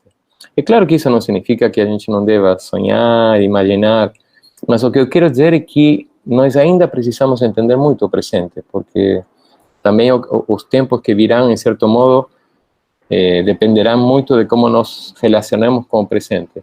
E a pandemia está longe de ter passado, está muito longe, ao contrário, está nos seus inícios. E eu penso que todas essas formas que estamos agora como alguns, porque, por exemplo, aqui, repito, estão a Paula e a Magda, que, por exemplo, a Magda coordena um mestrado em filosofia para crianças na Universidade dos Açores, que trabalha em forma virtual há muitos anos, há pelo menos 5, 6 anos, ela poderá falar depois, mas eu quero dizer que isso que para nós é muito novo, por exemplo, para um mestrado em filosofia para crianças, olha, é o tema de nossa mesa. Já acontece há vários anos, em parte, claro, porque os Açores são um arquipélago maravilhoso, mas um pouco distante, então se fosse presencial, seria muito difícil as pessoas acessarem. Não foi por uma pandemia, foi por uma condição geográfica, talvez, mas e funciona muito bem, e é um programa excelente, e já leva 5 anos, não é? Mas também ele tem 2 encontros presenciais por ano, ou seja, ele não é apenas virtual, e certamente Magda poderia dizer que sem esses encontros presenciais, não sei se o mestrado seria o que é, ou que eles também conformam uma dimensão fundamental. Nós fazemos, por exemplo, aqui no NEF, no Núcleo de Estudos de Filosofia de Infância, fazemos formações em filosofia com crianças, filosofia em infâncias, há muitos anos. Tivemos a honra e a alegria de termos ao Diego numa delas na Ilha Grande, fazemos ele na Ilha Grande, e veja só, a gente precisa sair da cidade, precisa sair do continente para encontrar as condições para uma experiência de pensamento filosófico. Para nós já não é só importante o corpo ou a presença, não, é importante também esquecer um pouco o celular, sair da cotidianidade, das exigências, interromper essa lógica, esse tempo cotidiano que nos puxa para muitas coisas. Precisamos criar condições de espaço e tempo singulares para tentar encontrar-nos para experiências de pensamento. Então, imagina se já era difícil, ou é difícil para nós, na voragem de uma cidade, de um contexto urbano, imagina agora que, ou seja, a pergunta do Pepe é muito, muito importante, se de fato é possível a filosofia assim, desse jeito, como estamos agora falando, se é possível uma experiência de pensamento. E uma pergunta, não no sentido assim da pergunta literal, da formulação de uma pergunta, mas o que eu dizia anteriormente, desse ato de relacionar-se com uma pergunta, de deixar que uma pergunta nos atravesse. De isso que está acontecendo agora na tela, esses olhares, esses rostos que estamos vendo, se isso pode chegar a nos afetar de alguma forma, para que de fato algo nos transforme, nos afete. Então, eu diria que ainda, ou sobretudo, eu gostaria muito que falássemos do presente, e temos muito a falar sobre o presente, e claro, no Brasil é com muita preocupação, porque quando Diego disse que, quando Pepe, perdão, disse que suspeitava se alguém se dedicava à filosofia e nunca ninguém tinha querido matá-lo, eu levei um susto, me preocupei muito, porque aqui a coisa está literal, ou seja, aqui a coisa é perigosa, porque estamos com um governo fascista, com um governo necropolítico, que tem feito da pandemia um instrumento para sua política da morte, literalmente. Então, acho que é tudo isso que precisamos pensar, e esse presente tão em muitos sentidos assustador, tão preocupante que vivemos no Brasil, que tomar a filosofia, ou isso que estamos chamando de filosofia, nos ajude a pensar junto com pessoas que habitam diversas idades. Obrigado, Walter. Rosana, por favor, as suas considerações. Oi. Ana Maria, né?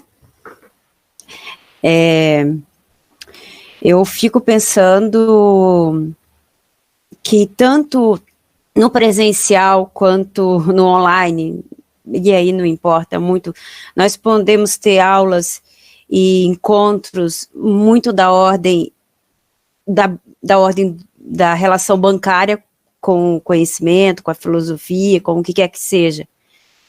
Como no presencial, no online, as duas possibilidades de encontro online e presencial pode ter isso, uma aula com essa relação bancária ou não, uma aula com essa relação que o Walter fala, de experiência, de encontro. Então, eu fico só um pouco incomodada com esse discurso de considerar novidade, inovação, essas tecnologias, essas escolas que se ajustaram tão rapidamente, e eu vejo tanto aulas muito interessantes, quanto aulas. Então, não dá para dizer que uma coisa ou que outra.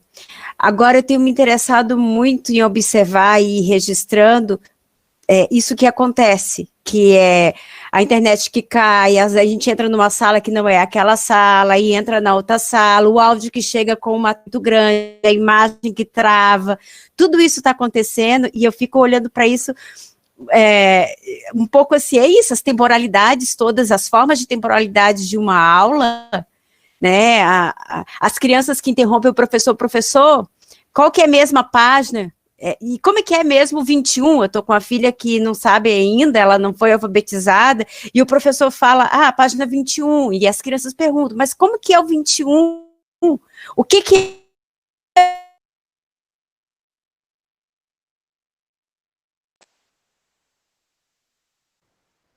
é o 21? E o professor, com aquela vontade de adiante, tem que parar para tentar explicar o que é o 21, como é que se escreve, como é que a criança localiza, de que vão justamente mostrando para o online que, bom, isso aqui, se é para existir, também tem isso, e é o 21, não, aí a criança para e pergunta, uma criança mostra o desenho lá, e aí as crianças não veem direito o desenho, e aí alguém fala, mas eu não vi direito o desenho, mostra de novo, e o professor está com pressa, não quer que a gente fique vendo os desenhos, mas ao mesmo tempo a tarefa era desenhar, então para que se desenha se não é para olhar? Então eu gosto disso, eu estou gostando de acompanhar esses atrasos, sabe, esses retardos do sistema, que vão mostrando para a gente uma outra relação com tudo isso. Então, Ana Maria, acho que pode ter uma relação bancária, como tu colocou, tanto no online como no presencial, como a gente pode ter coisas muito interessantes, como essa que a gente está tendo aqui agora, tanto no online quanto no presencial. Bom, era isso. Ok, Rosana, obrigado. Vamos passar para Bruna. Bruna Bacico, está nos ouvindo? Para você fazer suas considerações rapidamente e direcionar a sua questão para um ou aos três. Bom dia a todos. Eu agradeço a oportunidade de estar junto com esses tão especiais e especialistas, mas também que nos transmite que ainda estão na infância, né? Então, Walter, Pepe, Rosana, quero colocar as palavras que foram pertinentes da apresentação de vocês e uma pergunta que é para todos, uma problematização. Eu percebo que o falar, né, o espanto filosófico na proposta do Pepe, quando apresentou para nós, de questionar os métodos, que muito se falam em filosofia para as crianças, e entender essa compreensão, como o Walter colocou, e levar o que para as crianças? Nós, como filósofos, temos essa responsabilidade social de estar junto com as crianças e não deixar de fazer junto esse processo. Então, eu agradeço, aprendi muito com vocês hoje e aprofundei um pouquinho mais para a gente poder ter mais maturidade para conversar esse assunto e inserir também, que é o ponto que eu quero colocar aqui para nós e dirigir a formatação para vocês, que é a questão das famílias. A responsabilidade do pensar filosófico já na família. E aí, por isso, pontuar a palavra-chave do ensinar a pensar junto. que aí vai de encontro com o que o Pepe e o Walter disseram para nós. A palavra, o pensar, a infância, a filosofia em sua essência do espanto filosófico. E aí é onde que a gente vai de encontro na nossa prática como educadores.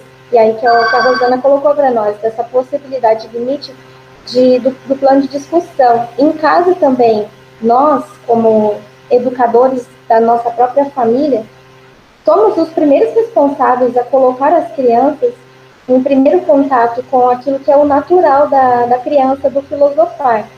Então, a problematização que eu trago para nós conversarmos juntos é o que, de fato, a existência de um pensar crítico e criativo desde a infância, considerando tanto a criança, a família e nós, filósofos, repercute nesse processo todo ao convívio social, tanto delas, quanto criança, quanto nós também, já adultos, mas que tem essa infância dentro de nós. E que isso repercute, então vou repetir, né, a essência do que eu quero aprender com vocês hoje e fazer essa problematização. O que, de fato, a existência de um pensar crítico e criativo desde a infância repercute ao convívio social, tanto de alunos quanto de toda a comunidade educativa? Que vocês podem colocar para nós e pontuar nas experiências que vocês já tiveram, que é importante para o nosso contexto hoje, pensando a sociedade brasileira hoje, nessa situação que estamos vivendo. Bruno, essa questão é para os três, né? Então, isso. Ótimo. Então eu peço os três para serem bem rápidos, para que nós tenhamos um pouquinho de tempo para abrir depois para algumas perguntas no geral, ok?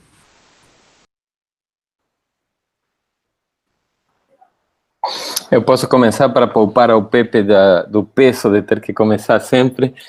E agradeço, Bruna, a pergunta. Gostei mais do especial que do especialista. Gostei mais quando você diz que somos especiais do que especialistas, porque especial significa singular e significa que tem alguma coisa que faz uma diferença, ou traz uma diferença. E especialista é um termo que, infelizmente, está usado como para desqualificar e qualificar, como dizendo, tu és especialista, podes falar, tu não és especialista, não podes falar. E isso é muito feio, penso eu, na filosofia, ou seja, a filosofia não é uma especialidade, é algo especial, é algo para que habitemos todos e todas. E como o Pepe fez antes com uma pergunta, e como a Rosana disse agora, que é uma coisa bonita quando uma criança faz uma pergunta, às vezes não é responder-la, mas talvez devolver outra pergunta. Eu, como considero, Bruna, que tu és uma criança no bom sentido filosófico de uma vida curiosa e inquieta, eu vou te devolver outras inquietações que tua pergunta me faz pensar, outras perguntas. Porque tu sabes também que quando perguntamos uma coisa, deixamos de perguntar outras e afirmamos algumas. Então, eu perguntaria, o que tua pergunta afirma e não pergunta? O que afirmamos quando perguntamos o que é a presença de um pensar crítico e criativo dentro de nós, trazido pela filosofia, repercutiria ou seja, significa que sem a filosofia não há pensar crítico e criativo? Ou significa que a presença de um pensar crítico, que a filosofia é como se fosse uma responsável, uma especialista de um pensar crítico e criativo? Ou significa que... O que imagem da filosofia há por trás disso? Porque a filosofia, pergunto, não teria a ver com escutar o que as crianças pensam antes de pretender corrigir ou fazer que elas pensem segundo nós pensamos que elas não pensam? Ou seja, o que significa, no fundo, penso que a pergunta que está por trás é o que significa ensinar a pensar, ou se é possível ensinar a pensar, ou se a expressão ensinar a pensar é conveniente. Não, eu tenho sido muito crítico o Centro Brasileiro aqui de Filosofia para Crianças se chamava Educação para o Pensar.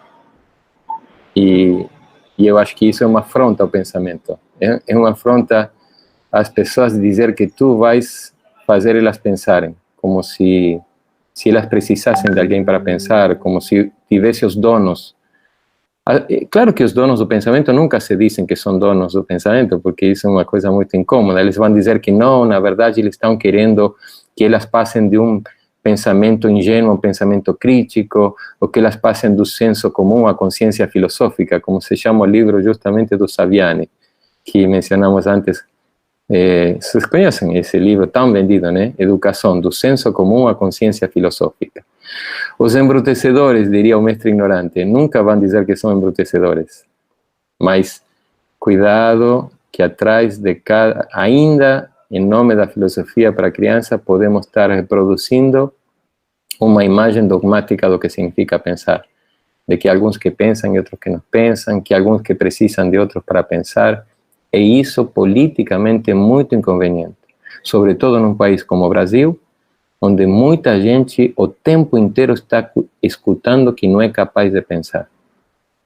Então, eu te invitaria a pensar se às vezes não pode ser mais emancipador e mais potente escutar e te colocar na escuta do que os outros pensam, que dizer que tu vais ensinar eles a pensar, ou que tu vais ensinar as ferramentas de pensamento crítico para...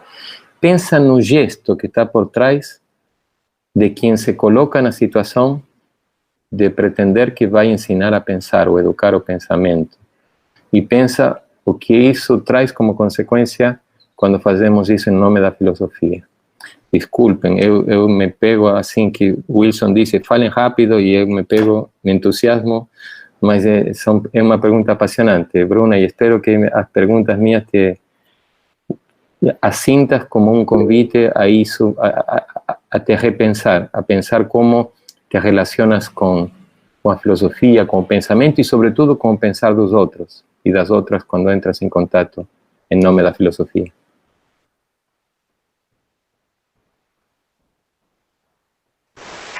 Valeu.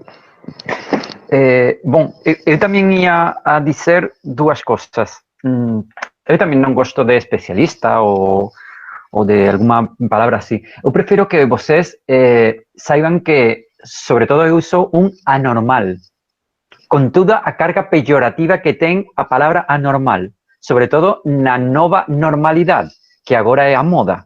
Eu acho que, sobretudo, temos uma oportunidade de ser anormais e é um pensamento revolucionário, mas não deveria ser um pensamento revolucionário, deveria ser a normalidade dentro da filosofia, ou seja, a normalidade da filosofia é ser anormais. Então, eu acho que isso é importante. E ser anormais, eu acho que significa, em grande medida, fazer perguntas. E eu não pensava, em parte, pensava num pensamento crítico, e para mim é questionador também, nos últimos anos, se desenvolver pensamento crítico não é uma forma de introduzir ideologias dentro da nossa sociedade, porque o pensamento crítico é parte desse passo do mitos a logos, e dizer que o logos é mais importante do que o mitos, e dizer que o pensamento lógico é mais importante do que o pensamento mítico, narrativo, simbólico, outros tipos de pensamento. E, portanto, para mim, eu concordo com Walter que temos de pensar até que ponto, tentando fazer alguma coisa boa com a gente, estamos a fazer uma coisa. Mas, por vezes, isso bom é bom para nós, mas é bom para a gente. A gente pediu pensar, como diz Walter, a gente pediu filosofia para crianças, ou pode ser importante que tentemos trabalhar a escuta. Também nós temos trabalhado em oficinas de hermenêutica, de compreensão e de escuta. E o que tentamos fazer simplesmente é escuta. Nos últimos anos eu trabalhei, nos últimos meses, trabalhei nos objetivos do desenvolvimento sostenível, que é a parte das Nações Unidas. Mas este desenvolvimento para quem? Desenvolvimento para quê? Para criar consumidores, porque um dos pontos dos objetivos do desenvolvimento sostenível é criar consumidores sosteníveis, mas criar consumidores. Então, para mim é importante. E eu ia fazer também uma pergunta. O que é uma família? Porque, por vezes, pensamos que, uma família é uma coisa estável, mais ou menos. As crianças têm os seus pais e pensamos que a família pode ser o pai, a mãe, o pai e a mãe, o avô, e já ali temos uma ideia muito fechada. Mas por que um pai e uma mãe? Por que não dois pais ou duas mães?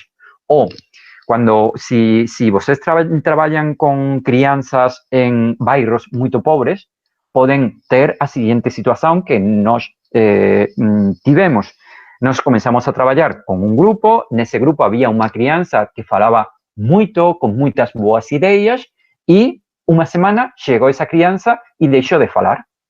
E não sabíamos o que acontecia com essa pessoa. Falamos depois com os educadores e disseram, bem, que vou explicar o que aconteceu. O que aconteceu é que essa criança tinha a sua mãe, o seu pai, com muitos problemas, mas a sua mãe e o seu pai, e no mesmo dia chegou a polícia. Chegou a polícia por quê? Porque o seu pai tinha matado a sua mãe, portanto a criança ficou sem a sua mãe, e segundo o seu pai, ficou detento dentro de prisão. Então, numa semana, esta estrutura estável que normalmente fica em filosofia para crianças mudou. Esta é a razão pela qual eu digo que pode ser um desafio trabalhar em contextos de vulnerabilidade dentro de filosofia para crianças. Porque esta realidade, quando eu tenho trabalhado com crianças de classe média ou alta, normalmente isto não acontece. Então, eu acho que são desafios interessantes, não? Saber o que significa trabalhar com uma família, como dizia Walter. Dentro das perguntas de Bruna, que eu acho que são muito importantes e muito interessantes, há pressupostos, e um pressuposto é o pressuposto de que a família é estável e a família existe. Mas o que significa a família? E eu acho que seria outra categoria. Walter tem trabalhado muito a categoria filosófica de infância, mas por que não a categoria filosófica de família? O que significa a família dentro da filosofia? O que significa uma família filosófica dentro da filosofia? Ou, por exemplo, nos últimos anos eu estou a trabalhar a categoria prisão, anos não, nos últimos meses, eu estou a trabalhar a categoria de prisão dentro da filosofia. O que significa ficar preso dentro da filosofia? O que significa a liberdade dentro da filosofia? O que significa estar detento ou morrer dentro da filosofia? Então, eu também tenho mais perguntas que respostas, e a primeira seria, bom, deveríamos trabalhar com a família dentro da filosofia para crianças, com crianças? Sim, obviamente, mas o problema vem quando temos de decidir o que significa a família para essa criança. É dar um salto se diz em brasileiro, salto atrás. É a ideia de Heidegger. Vamos a dar um salto atrás dentro da pergunta. Porque podemos dizer, bom, vamos a fazer um programa para trabalhar com as famílias. E se não há famílias? E eu acho que é uma pergunta interessante. O que significa a família? Não apenas começar a trabalhar com a família, sino o que significa família em filosofia para crianças é importante. E se é importante, se essa pessoa não tem uma família normalizada, sino uma família anormal, como nós, como os filósofos que somos anormais, devemos trabalhar, não devemos trabalhar, por que devemos trabalhar? Por que devemos introduzir a família? Dentro da pedagogia está essa ideia. A educação não tem de ser feita apenas com o estudante, o aluno, tem de ser feita com a família e com a escola. ¿Por qué? Sería una pregunta, ya que estamos en un café. ¿Por qué trabajar con un sistema? ¿Por qué trabajar con un sistema? ¿Qué ten de mal trabajar con un sistema? Que normalmente cuando eu faço un café filosófico, a cuestión é, vamos a facer a pregunta contraria. ¿Por qué non deberíamos traballar con a familia dentro de filosofía para crianzas? ¿Por qué non deberíamos traballar con a escola dentro da filosofía para crianzas? Non sei.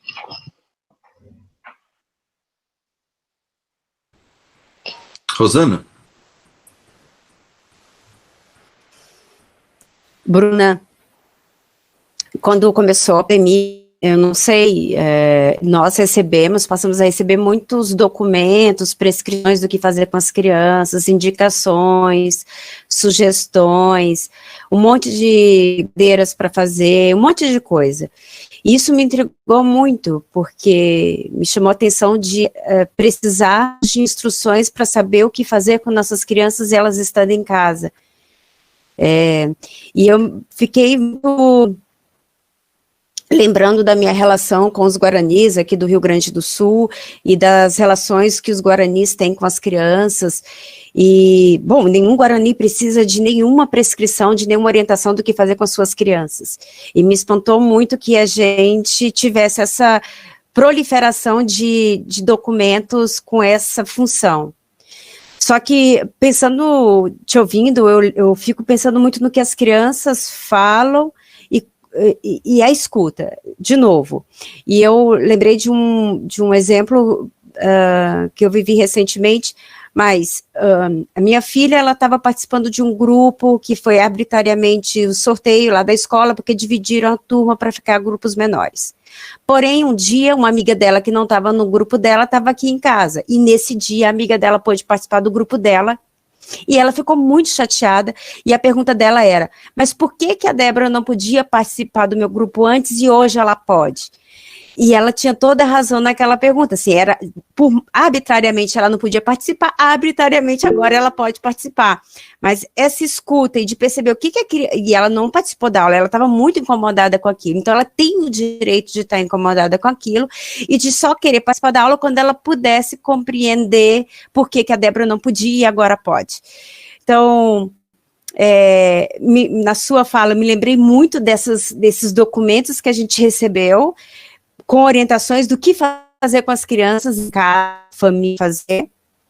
Lembrei dos guaranis e essas decisões que as crianças insistem em apontar que são arbitrárias, e a perguntar, mas por quê, né? Mas por quê? Mas por quê? E o lugar da escuta que pode tanto tolir esse movimento, ou pode acolher e mostrar o quanto ele é válido e pertinente, que sim, ela, né, tem razão naquilo que ela está perguntando, e entrar naquele convite que ela está fazendo. Ela faz essa pergunta, que é de pensar junto com ela aquilo que está sendo posto. Obrigada, Bruna, por trazer a família para essa discussão.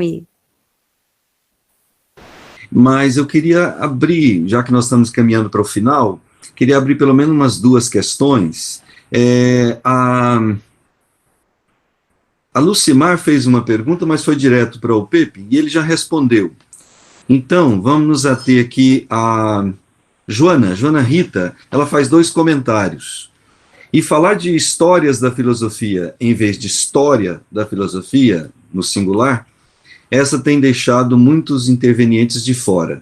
É um comentário que ela fala, a respeito da pluralidade, de histórias da filosofia. E ela comenta fazendo uma pergunta, e por que não abrir essas oficinas para as famílias e deixar ver que as famílias aparecem? Quem são essas famílias? Descobrir as famílias. Essa, a Joana, algum de vocês 3 poderia responder? Vamos fazer assim, joga uma pergunta, um só responde, depois a outra questão a gente passa para o outro. Eu só quero contar um exemplo sobre a família e um pouco apoiando o que o Pepe estava dizendo anteriormente, de como é uma questão tão complexa. Aqui no Rio, na UERJ, a gente até agora não tivemos aula, estamos fechados. E se fizeram vários contatos com os alunos, alunas, porque muitos não têm condições de ter aula.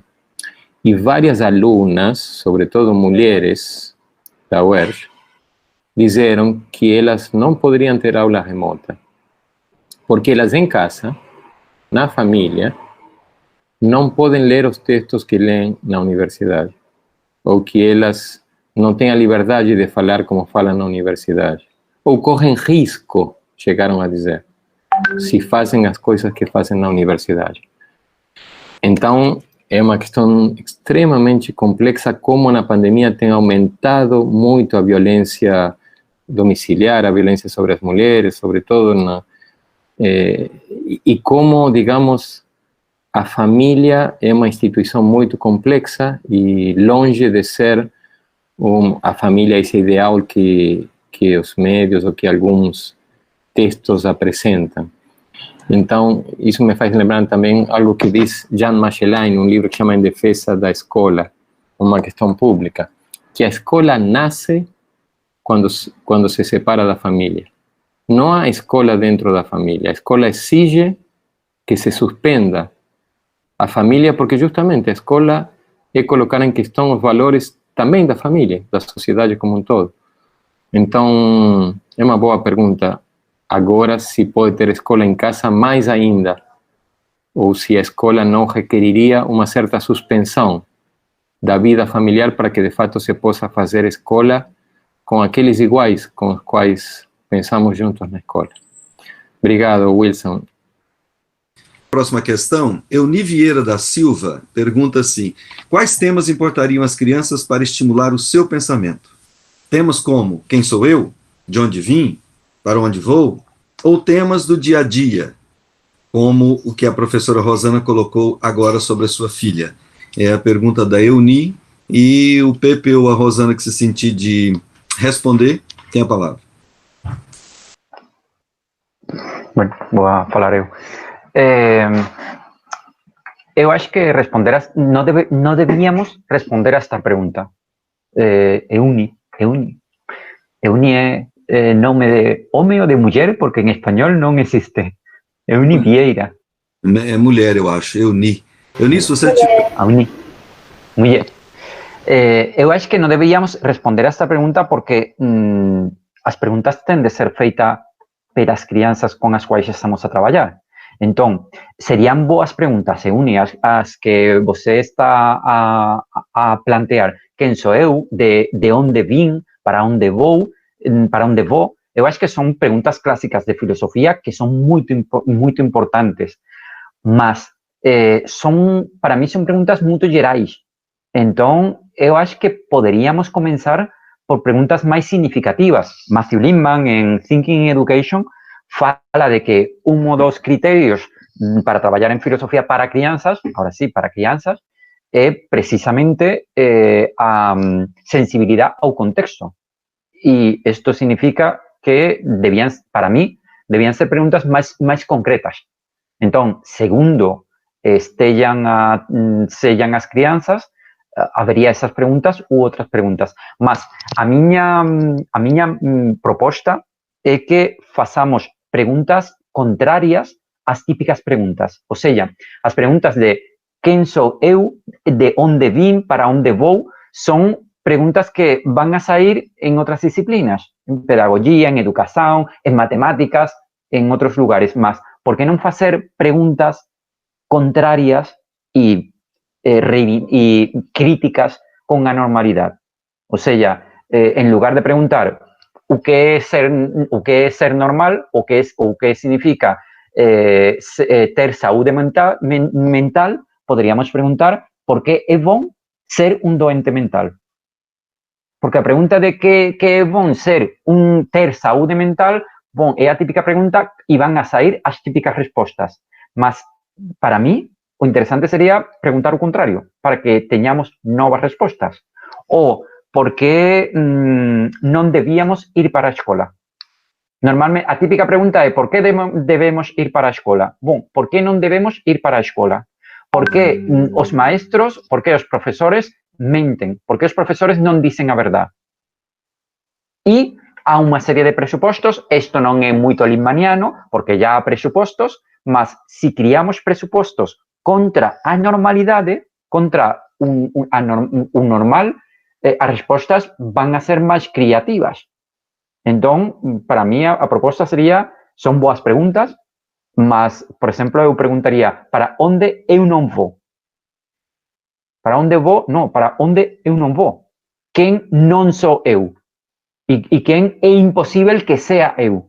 Non quen sou eu, quen quero ser, sino quen non sou eu e como é imposible que non sou eu eso. Ou, de onde vin? Eu non preguntaría de onde vin, sino quais son os lugares imposibles aos quais eu vou. E, por exemplo, poden sair cuestiones como eu non posso ir para a nada. porque eu posso ir para muitos lugares, mas como posso ir, ou quais são os lugares aos quais eu não posso ir? São lugares sem espaço, sem tempo. Então, eu acho que poderiam ser perguntas diferentes, mais ou menos. Rosana, quer comentar? Eu penso que as perguntas, aquilo que o Walter também tinha falado, elas não são nem filosóficas e nem não filosóficas em si, depende muito de todo o contexto. E elas podem ser muito práticas, eu não gosto de fazer essa distinção, porque essas coisas são mais e aí eu lembrei de 3 exemplos aqui que as crianças colocaram em aula, de uma criança em 3ª série que perguntou, podemos na aula que vem conversar sobre o aumento de botijão de gás? A nossa discussão na aula de filosofia pode ser o aumento de botijão de gás, porque o gás aumentou de novo e eu sou responsável na minha família por comprar o botijão de gás. Então aquilo era uma questão para ela, e aquilo era um convite para a gente pensar junto, olha, aumentou o botijão de gás, há espaço para pensar filosoficamente sobre isso? Por que não? E lembrei de uma outra situação, de crianças de 3 e 4 anos, e na hora do recreio que uma mordeu a outra, e uma perguntou, professora, por que a gente nasce com vontade de morder? Aquela era uma pergunta. E aí todas as outras crianças foram se aproximando e cada uma dizia uma coisa, não, a gente não nasce com vontade de morder, a gente aprende a morder, não, a gente nasce, e aí foram várias hipóteses, mas era uma questão, por que a gente nasce com vontade de morder? Naquele momento essa pergunta era filosófica. Então, as perguntas, elas dá o espaço para as crianças, né, conseguir construir esse espaço-tempo, que as crianças podem fazer a pergunta, e elas vão percebendo com o tempo que elas podem fazer perguntas, que aquele espaço realmente cabe às perguntas, e que as perguntas vão ser levadas a sério, vão ser investigadas, elas importam aqui. Isso é o que vai fazendo as perguntas que importam ser feitas, eu acho, assim, que não existe a pergunta que deve ser feita, nem a pergunta que não deve ser feita, a pergunta filosófica e a pergunta não filosófica. As perguntas depende muito do contexto, de como que elas surgem. É o que eu penso. E eu já quero agradecer a Rosana, o Pepe também por ter aceito o nosso convite, ao Walter que já saiu da reunião. Eu quero agradecer ao Gustavo e ao Anderson, que estão me ajudando na parte técnica. Então, Pepe, mais uma vez, a gente se encontra em outros momentos aí, Rosana também, e aos demais fica o convite para os outros encontros, que serão um cada mês, todos no 2º sábado de cada mês até janeiro, quando nós vamos discutir Schiller. Tá bom? Apenas uma questão, se alguém quiser a apresentação, no chat, tenho posto um link e podem descarregar a apresentação, onde há oficinas desenvolvidas sobre estes temas, e se alguém quiser fazer alguma pergunta em redes sociais ou pelos correios, pues ali, mas sobre todo a apresentação, se alguém quiser, sobre todo antes de fechar a sala, pues ali vocês têm livremente a apresentação. Eu vou deixar a sala aberta uns 10 minutos depois para alguém entrar no chat e fazer a cópia. E deixamos também o nosso grupo de estudos em aberto para quem quiser fazer contato, participar dele. Estamos aqui na Faculdade de Educação da Universidade Federal de Goiás. Muito obrigado a todos, um abraço e até a próxima. Muito obrigada, Wilson. Muito obrigado. Muito prazer. Todo nosso. Obrigado. Tchau.